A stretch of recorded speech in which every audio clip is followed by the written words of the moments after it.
Δεκέμβριο.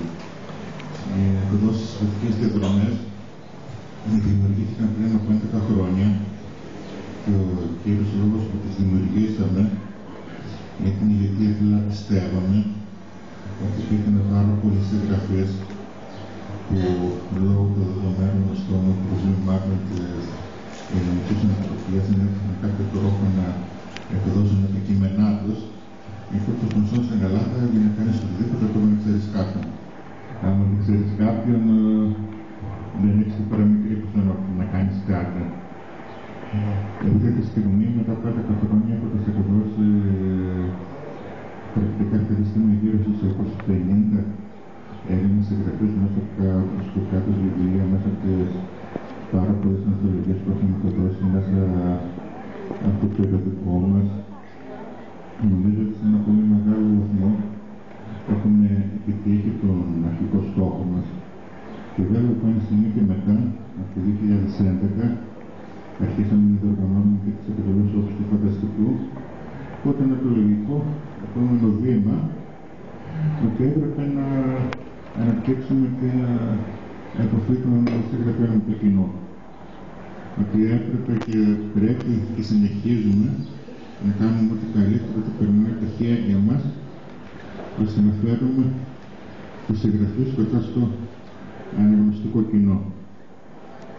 Δεν θέλω να σας χωράσω περισσότερο, σας αφήσω στις ευκαιρίες των ίδιων συγγραφέων να σας πούμε περισσότερα γιατί για τα βιβλία τους και για τα κείμενά τους και πρόκειται και η αγαπητή Αναστασία που θα σας μιλήσει για τη συλλογή στην αναμετρημένη.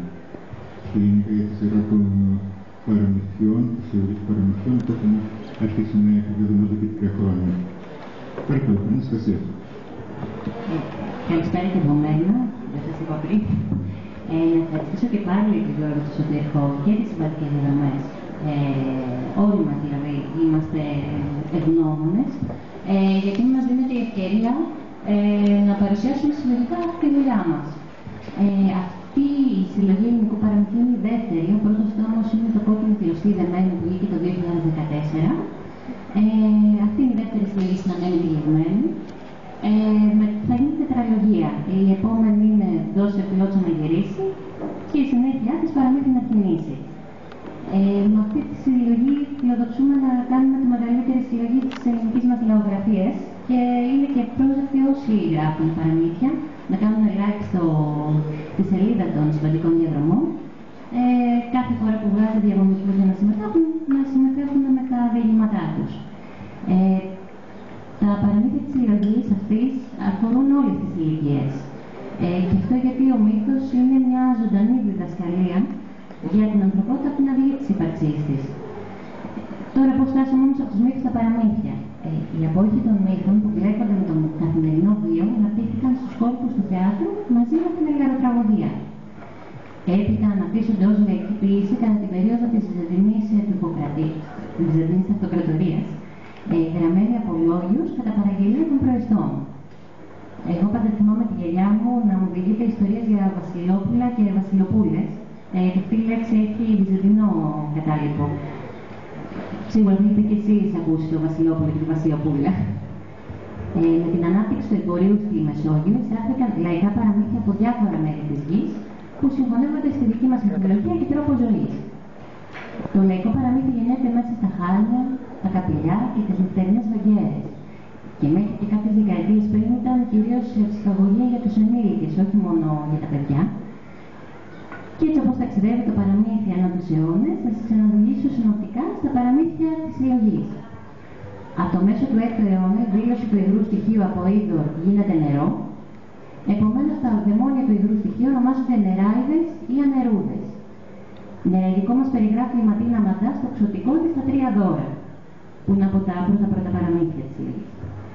Η Μαρία Κλίνη μας πληροφορεί ότι αν μετρήσει κανείς 3.333 αστέρια από το κέντρο του κόσμου και περπατήσει 3 λεπτά ακριβώς και 33 μοίρες, θα συναντήσει τη λίμνη που κατοικούν οι νεράιδες, που συμπτωματικά βρίσκεται στη σελίδα 133.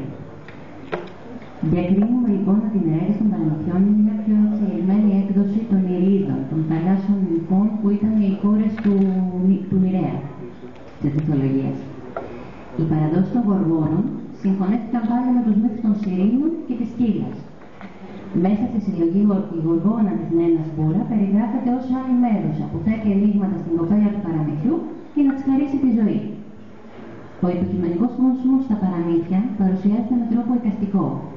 Ο παραμυθάς δεν περιγράφει, δεν κάνει θεωρητικές αποτιμήσεις, π.χ. το παλικάρι έχει 8 αισθήματα. Παραδίνει ενέργειες, πράξεις. Όπως στο παραμύθι του Μιλτιάδη Ντόβα, που το μεταμορφωμένο παλικάρι σε θαλάσσιο έρωτα σώζει μια πριγκίπισσα από τους πειρατές.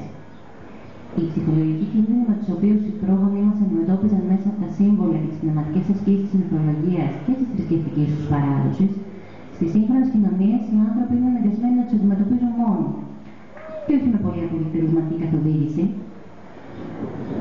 Ο Κάμπελ θεωρεί πως αυτό είναι ένα σημαντικό ψυχολογικό πρόβλημα μιας κοινωνίας στην οποία όλοι οι θεοί και οι δαίμονες έχουν εξαφανιστεί μέσα από την εκλογήκευση. Στους μύθους, τα παραμύθια και τα όνειρα συναντούνται περιοδικά εμφανιζόμενοι τύποι χαρακτήρων, εννοώντας αρχαία μοτίβα προσωπικότητας τα λεγόμενα αρχέτυπα.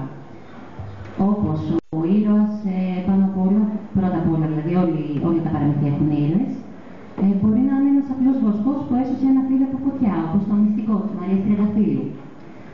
Ο Μέντορας, ο σοφός γέρος, δηλαδή η σοφή γριά, όπως η γιαγιά Μαρούλα και η Καλικάταρη, του Αντώνη Ρεπανά. Ο φρουρός του κατοφλιού που τον συναντάμε στο νερό του διαβόλου, του Χρήστου Καραντονίου. Ο χαρακτήρας που αλλάζει μορφή, όπως το κοράκι στο θάνατο νερό της Κωνσταντίνας Τζούμα. Και ο απατεώνας που δεν θα μπορούσε να λείπει, όπως το μαγικό γεφύρι του Παντελή Λιάκα. Τα αρχέτυπα αυτά αποτελούν τα βασικά μοτίβα που χρησιμοποιούνται για τις ανάγκες συγκεκριμένων ιστοριών και ειδών αφήγησης που υπάρχουν διάσπαρτα στη συλλογή. Τώρα, γιατί να διαβάζουμε παραμύθια στα παιδιά?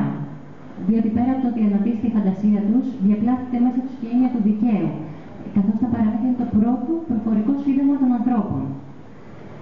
Και γιατί η συλλογή αφορά τους ενήλικες. Οι πρόγονοι μας αντιμετώπιζαν τους ψυχολογικούς κίνδυνους μέσα από τα σύμβολα και τις πνευματικές ασκήσεις της μυθολογίας που σας ανέφερα και πριν. Το μια φορά και έναν καιρό είναι στο κάποτε, το παντού και το τώρα. Είναι ένας χώρος μυητικός και ανεξίθριος και μας αφορά όλους, και μικρούς και μεγάλους. Και ελπίζω να απολαύσετε τα παραμύθια της συλλογής μας.